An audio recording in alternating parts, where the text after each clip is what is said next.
با سلام خدمت همراهان عزیز. دستگاه هتل KM100 رو داریم. ریموت کیا اسپورتیج رو میخوایم آنلاکش کنیم با دستگاه KM100. رو قسمت ریموت یه کد فنی زده SM MDF GE03. همین شماره فنی رو داخل دستگاه باید نشون بده و سیم بندی رو باید به این حالت شما نصب کنید.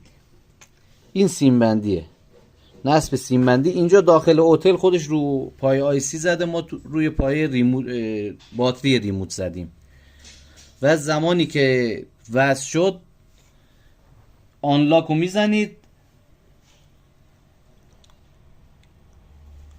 و ریموت کیا اسپورتیج آنلاک میشه و برای ماشین بعدی شما میتونید روی خودرو دیگه تعریفش کنید.